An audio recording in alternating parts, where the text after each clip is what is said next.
प्रिय दर्शकों नमस्कार। दर्शकों, ऋषि ज्योतिष में आपका स्वागत है। ऋषि ज्योतिष समय समय पर आपका मार्गदर्शन करता रहा है। आज के इस वीडियो में एक महत्वपूर्ण विषय पर विचार करेंगे कि घर में ग्रह क्लेश के भी कुछ कारण होते हैं।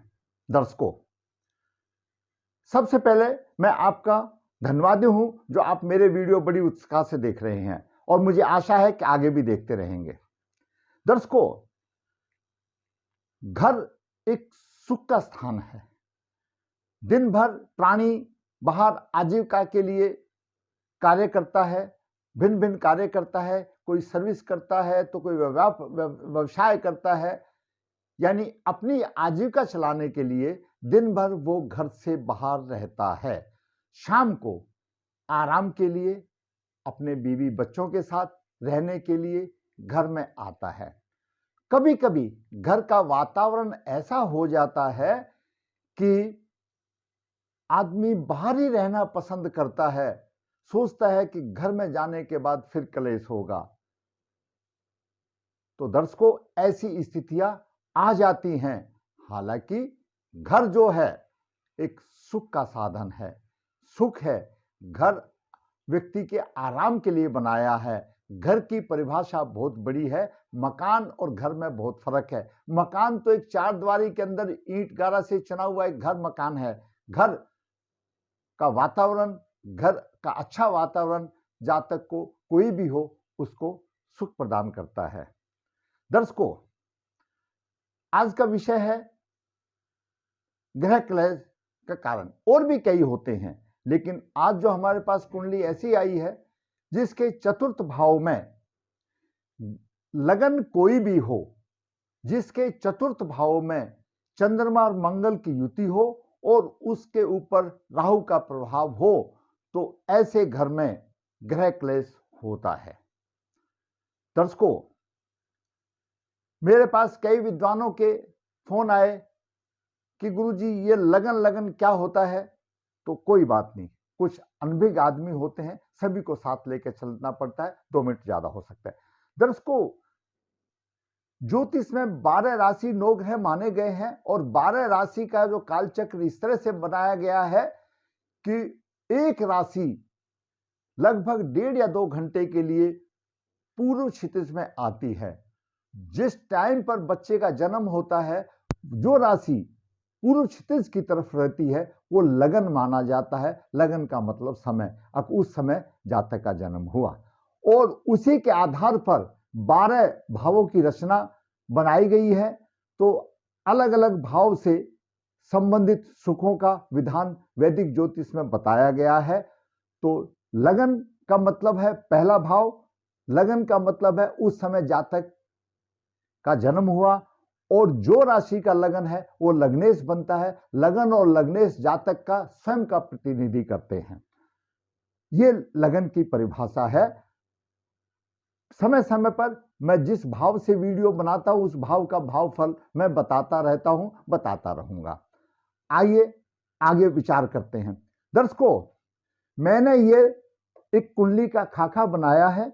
इसमें कोई भी लगन मैंने मार्क नहीं किया है, यहां पर लगन सिर्फ लिखा है। तो आपका 12 राशि में से कोई भी लगन यहां पर हो सकता है।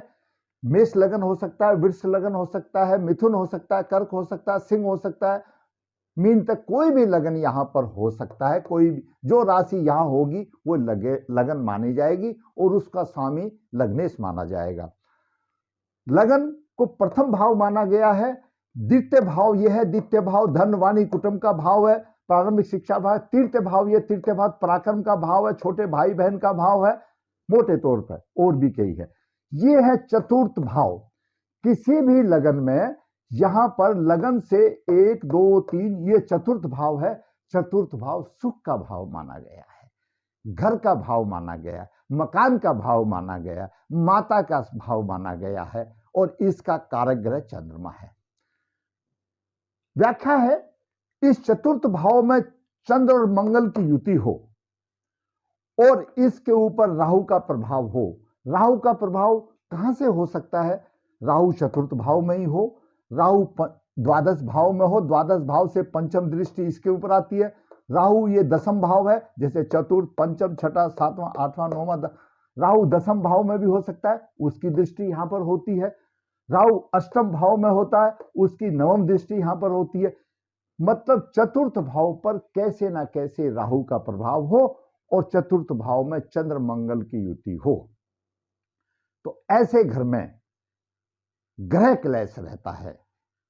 घर के अंदर कुछ ना कुछ ऐसे ही नोकझोंक और घर का वातावरण बिल्कुल अशांत रहता है। इसी से लेकर मेरे पास एक कुंडली आई, विचार करते हैं जातक की कुंडली पर क्या कहती है। जातक का जन्म 14 जून 1997 शुक्ल पक्ष रो नक्षत्र उत्तरा फाल्गुनी चरण 4 शनिवार को हुआ। जन्म के समय पर मिथुन लगन उदय हो रहा था। मिथुन लगन में शुक्र 18 डिग्री लेकर के विराजमान है, तो लगन के 11 अंश लेकर के विराजमान है। द्वितीय भाव में कर्क राशि और तृतीय भाव में सिंह राशि, चतुर्थ भाव में कन्या राशि में राहु 0-32 डिग्री के, मंगल 3-56 और चंद्रमा 8-18 डिग्री लेकर के विराजमान है। लगन के 11 हैं, चंद्रमा भी लगन के हिसाब से मजबूत है, मंगल भी थोड़ा ठीक है। राहु इन मंगल और चंद्रमा के लिए नजदीक है, पीड़ित प्रभाव दे रहा है।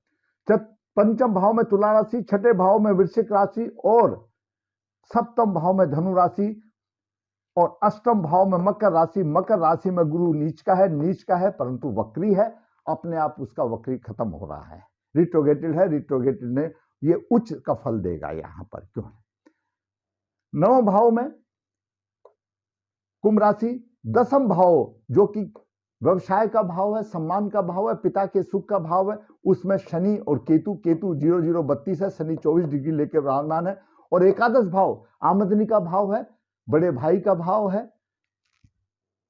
द्वादश भाव में वृषभ राशि में सूर्य 29 डिग्री लेकर विराजमान है, बुध 15 डिग्री लेकर के विराजमान है। द्वादश भाव खर्चे का भाव है, द्वादश भाव दंड का भाव है, द्वादश भाव पत्नी के साथ सहवास सुख का भाव है। सहवास सुख के भाव में सूर्य और बुध 15 डिग्री लेकर के विराजमान है। छठा भाव, अष्टम भाव और द्वादश भाव ये अशुभ भाव कहे गए हैं, क्योंकि छठा भाव रोग शत्रु देने वाला है, अष्टम भाव मृत्युतुल कष्ट देने वाला है और द्वादश भाव खर्च का भाव है। तो जरूरी बात है, ये तीन बिंदुओं को देख करके इनको दुष्भाव कहा गया है। बात करते हैं अभी जातक का जन्म मिथुन लगन में हुआ। मिथुन लगन का स्वामी बुध है, तो जातक बुद्धिमान माने जाते हैं। इनका विद्या की तरफ विशेष झुकाव होता है, परंतु कुछ ग्रह की स्थिति के अनुसार प्रभाव दूसरा भी हो सकता है। साधारण तौर पर मिथुन लगन वालों को यह कहा जाता है, अगर बुध की राशि है तो बुद्धवान होना चाहिए, अगर ग्रह अच्छे नहीं है तो कुछ दूसरा प्रभाव भी हो सकता है। बात करते हैं सबसे लगन का स्वामी बुध,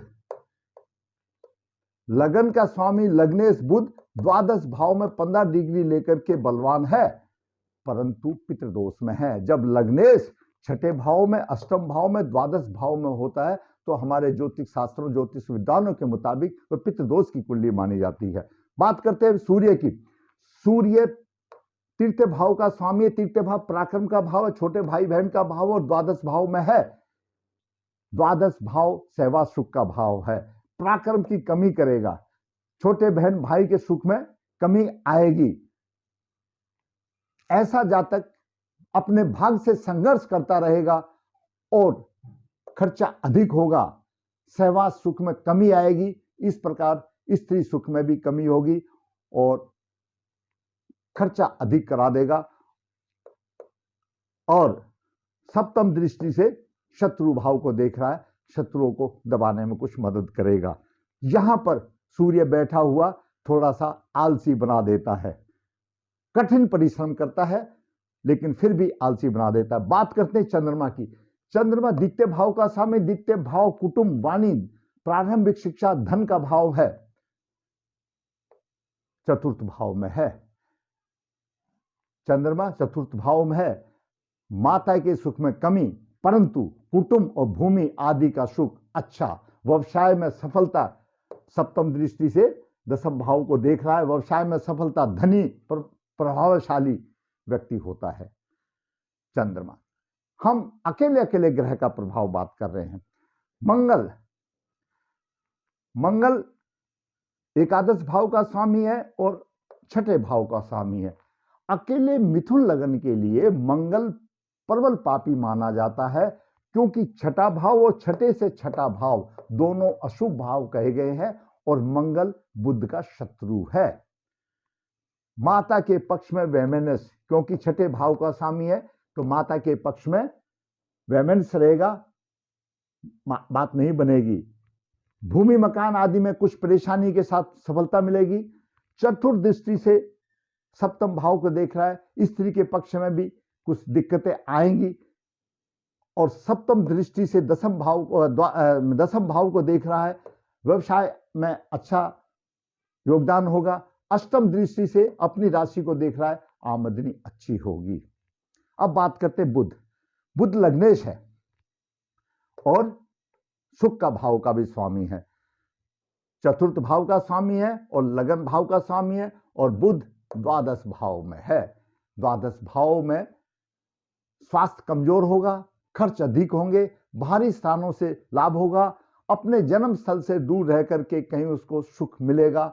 खर्च की अधिकता से जातक अंदर से टूट जाता है, क्योंकि लग्नेश व्यय भाव में है, अनाप शनाप खर्च करेगा, रोगी बनता है और प्रबल पित्त दोष जैसा मैंने बताया बन जाता है।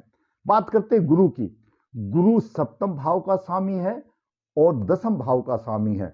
सप्तम भाव स्त्री का भाव है, जीवन साथी का भाव है और दैनिक रोजगार का भाव है, तो दसम भाव पिता का सुख, व्यवसाय में सम्मान, कर्म भाव माना गया है। गुरु दोनों का स्वामी अष्टम भाव में है, मकर राशि में। नीच का है, परंतु नीचत्व भंग हो जाता है क्योंकि उच्च का जैसे फल देगा, लेकिन भाव अष्टम आ गया। स्त्री और व्यवसाय का स्वामी अष्टम में चला गया तो कुछ ना कुछ तकलीफ देगी। अष्टम भाव स्वामी, अष्टम भाव दीर्घ योग का स्वामी है। ऐसे पेट से संबंधित परेशानियां, मूत्रेत यानी ऐसी परेशानियां जो हमारे जो गुप्त अंगों से संबंधित परेशानियां, विकार, खर्चा, पंचम दृष्टि से द्वादश भाव को देख रहा है, खर्चा अधिक, और सप्तम दृष्टि से अपने भाव को देख रहा है, धन की बढ़ोतरी भी करता है। ऐसा जातक को अपने नाम से व्यवसाय नहीं करना चाहिए। ऐसा जातक क्योंकि उच्च दृष्टि से द्वितीय भाव को देख रहा है, एक गरीब घर में बन करके भी गड़ा धन मिलता है और वो एक रईस कहलाता है, उसको अच्छा एक व्यवसाय नाम होता है, अच्छी उन्नति होती है, परंतु अपने नाम से व्यवसाय उसको नहीं करना चाहिए। बात करते हैं शुक्र की। शुक्र पंचम भाव का स्वामी है और दसम भाव और द्वादश भाव का स्वामी है। शुक्र पंचम भाव का स्वामी है और द्वादश भाव का स्वामी है। शुक्र को द्वादश भाव का स्वामी होने का दोष नहीं लगता। पंचम भाव बुद्धि, शिक्षा, संतान, विवेक का भाव है। पंचम भाव जिसका अच्छा है, जिसका भावेश अच्छा है, तो शिक्षा के विषय में कोई सोचने की जरूरत नहीं। पंचम भाव का स्वामी लगन में बैठा हुआ है। विद्या बुद्धि में पर्याप्त मात्रा से जितना वो पढ़ना चाहे पढ़ेगा, जितना बुद्धि उसको क्या नाम इस्तेमाल करनी है खूब करेगा। और खर्च का भी भाव का स्वामी है बुध, जातक खूब खर्चीला भी बनेगा, बाहरी स्थानों से उसके संबंध में भी अच्छा लाभ होगा। बुध सप्तम दृष्टि से सप्तम भाव को देख रहा है, स्त्री के सुख में त्रुटिपूर्ण लाभ होगा। ऐसा जातक जब भोग का स्वामी शुक्र भोग विलास का कारक है, गुप्त अंगों का स्वामी है और लगन में बैठ गया, तो ऐसे जातक की प्रवृत्ति भोग विलास की तरफ अधिक हो जाती है, परंतु शिक्षा का धनी होगा। ऐसा जातक शिक्षा और संतान के लिए धनी माना जाएगा। अब बात करते हैं शनि की। शनि अष्टम भाव का स्वामी और नवम भाव का स्वामी है, भाग्येश है और अष्टमेश है और दसम भाव में है। त्रिकोण का स्वामी दसम भाव में है, अष्टेश भी है, तो त्रुटिपूर्ण प्रभाव तो देगा। पिता के सुख में कुछ कमी आ सकती है, परंतु राज्य व्यवसाय में अच्छा सम्मान और सफलता मिलेगी। सप्तम दृष्टि से चतुर्थ भाव को देख रहा है, माता और भूमि मकान के संबंध में अच्छी बात होगी। तीर्थदर्शी द्वादश भाव को देख रहा है, खर्चा भी अधिक होगा। बात करते हैं राहु की। राहु चतुर्थ भाव में है। इस वीडियो में राहु का ही खेल है। राहु चतुर्थ भाव में, चतुर्थ भाव सुख का भाव है, तो दुखों का पहाड़ है। राहु दुख देने वाला है, दुखों की कोई कमी नहीं। घर में अशांति रहेगी। कुल मिलाकर के प्रत्येक क्षेत्र में सफलता में रुकावट आएगी। घर में सुख शांति बिल्कुल नहीं होगी। ऐसा माना जाता है कि ऐसे घर में जातक के घर में किसी स्त्री को भी प्रेत बाधा होगी, भूत प्रेत की भी शिकायत होगी, कष्ट का वातावरण होगा, उतार चढ़ाव। राहु पंचम दृष्टि से अष्टम भाव को देख रहा है, कष्ट का देगा। कमजोर है, उतना ही फल नहीं मिलेगा, लेकिन चतुर्थ भाव के लिए यहां पर राहु बलवान है। सप्तम दृष्टि दसम भाव पर है, शनि बलवान बैठा है, कुछ फायदा नहीं। अष्टम नवम दृष्टि द्वादश भाव में, वहां पर भी इसका इतना कोई प्रभाव नहीं होने वाला, क्योंकि राहु अंशों में कमजोर है। परंतु चतुर्थ भाव में राहु, मंगल और चंद्रमा ये नजदीक नजदीक हैं। बात करते हैं केतु की। केतु दसम भाव में है, डिग्रियां कम है, व्यवसाय में थोड़ी बहुत कठिनाई देगी, जो नेग्लेक्ट ना के बराबर होगी। सुख में कमी आएगी, सप्तम भाव से देख रहा है, और नवम भाव से छठे भाव को, नवम दृष्टि छठे भाव को देख रहा है। रोगों से, शत्रु से रहेगा, लेकिन ग्रहों की अंश हो जाने के बाद यहां पर केतु का कोई प्रभाव नहीं है, ना के बराबर है, इसलिए वर्णन करना भी नहीं है। राहु ये मंगल और चंद्रमा के साथ है। कुंडली वीडियो का विषय है राहु का प्रभाव चतुर्थ भाव पर है। इसमें प्रभाव है, आपकी कुंडली में किसी में ज्यादा भी हो सकता है, किसी में कम भी हो सकता है। राहु चतुर्थ भाव में प्रभाव दे रहा है। राहु का प्रभाव कहीं से भी हो, जैसा मैंने पहले बताया, द्वादश भाव से हो, दसम भाव से हो, अष्टम भाव से हो, शर्त है मंगल और चंद्रमा की यहां पर स्थिति, तो उसके हिसाब से घर में कलेश का वातावरण बनता है। दर्शकों, उपाय बात करते हैं। राहु मंगल के साथ है। मुझे एक प्रसंग याद आ गया कि जब ब्रह्मांड में अंगारक योग बनता है और गुरु भी नीच राशि में हो, तो कुछ ना कुछ आपदाएं आती हैं। हमेशा अगर जो ज्योतिष के विद्वान हैं या थोड़ा बहुत ज्योतिष जानते हैं, जब ब्रह्मांड में अंगारक योग बनता हो मंगल और राहु का, और गुरु नीच राशि में हो, गुरु का नीच राशि में होने का मतलब है गुरु उसको बचा नहीं पा रहा है। ब्रह्मांड में जितनी भी त्रुटियां होती हैं, मान लिया सपोज कर लिया, अगर गुरु यहां होता अपनी राशि में, तो गुरु पंचम दृष्टि से यहां पर भी देखता, यहां पर भी देखता, यहां पर भी देखता, ठीक है, यहां पर भी देखता, तो गुरु प्रबल उसको बचाव के लिए हो जाता है। और जितनी भी आपदाएं आई हैं पिछले समय में, तो वो आपदाएं गुरु के नीच राशि में होना, शनि का प्रभाव या राहु मंगल का अंगारक योग, इनमें अधिकतर आती हैं।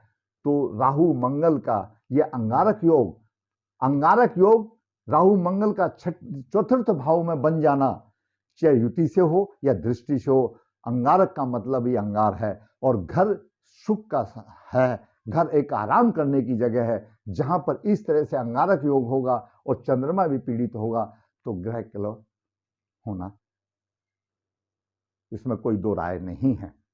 दर्शकों, अब बात करते हैं उपाय की। कुंडली पितृदोष की कुंडली है, पितृदोष निवारण करना चाहिए। अगर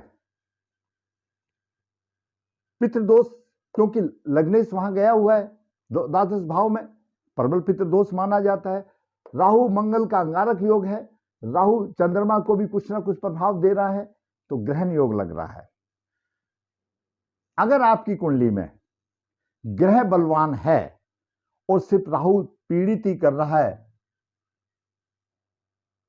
तो 1 लोटा जल सुबह अगर विधिवत पितरों को रोजाना दे दोगे, तो आप देखोगे कुछ दिन में शांति होती चली जाएगी। जब आपको अनुकूल समय मिलता है उस समय आप इनका दोष निवारण कर सकते हैं। यह हमारा आजमाया हुआ तरीका है। आप नारायण बलि श्राद्ध करें, राहु मंगल का अंगारक योग की शांति करें, राहु चंद्रमा का ग्रहण योग की शांति करें, नारायण बलि श्राद्ध करें, तो आपको अति फायदा होगा। और जो समझ नहीं है या कुछ नहीं कर पा रहे हैं, मैं आपको अपना अनुभव की बात बताता हूं। आप 1 लोटा जल सुबह सूर्य को दें, उसके बाद पितरों को दें दक्षिणी दिशा में, तीसरा लोटा तुलसी माता को दें। 1 महीने में आपके घर में शांति होती चली जाएगी। ये मेरा अटूट विश्वास है। आप करके तो देखो। दर्शकों, मैंने इस छोटे से वीडियो में आपको ग्रह क्लेश और उसके शांति के उपाय बताए। मैंने अपने अनुभव और शास्त्रों के अनुसार आपका मार्गदर्शन करने की कोशिश की। अगर आप समझते हैं, आपका मार्गदर्शन हुआ है, तो मेरा वीडियो को आप लाइक अवश्य करें, मेरा वीडियो को शेयर करें, और जिसने मेरा चैनल सब्सक्राइब नहीं किया सब्सक्राइब करें, ताकि मेरा मनोबल ऊंचा हो और इसी प्रकार मैं वास्तविक कुंडलियां बना करके आपका मार्गदर्शन करता रहूं। आपको मैं हर वीडियो में बताता हूं कि ऋषि ज्योतिष नर्मदा जी के तट के नजदीक है नरदेहर। जिसने काल शब्द दोष, पितृ दोष की पूजाएं करानी है, ग्रहण दोष की पूजाएं करानी है, वो संपर्क कर सकता है। ऋषि ज्योतिष हाथ से पत्रिकाएं लिखता है, 20-25 पेज की हाथ से पत्रिकाएं लिखी जाती है। मैं ये अपने अनुभव के साथ कह सकता हूं, शायद जितनी पत्रिकाएं मैं लिखता हूं 20-25 पेज की हाथ से रिटर्न की, शायद मेरे अलावा ऐसी पत्रिकाएं हाथ से नहीं देखी होंगी। पूरा निचोड़ कर देता हूं। जिसने लिखानी है लिखा सकता है। ऋषि ज्योतिष कन्या भावक के लिए गुण मिलान बिना किसी शुल्क के वर्कशॉप करके उसका मार्गदर्शन करता है। जिसने फायदा उठाना उठा सकता है। ऋषि ज्योतिष वास्तुशास्त्र में पीछे नहीं है। आप वास्तुशास्त्र से संबंधित कोई भी सलाह ले सकते हैं। दर्शकों, फिर कहूंगा, अगर मेरा वीडियो आप ये समझते हैं अच्छा आपका मार्गदर्शन हुआ है, तो लाइक अवश्य करें, वीडियो पूरा देखें, और जिसने चैनल सब्सक्राइब नहीं किया सब्सक्राइब करें। धन्यवाद।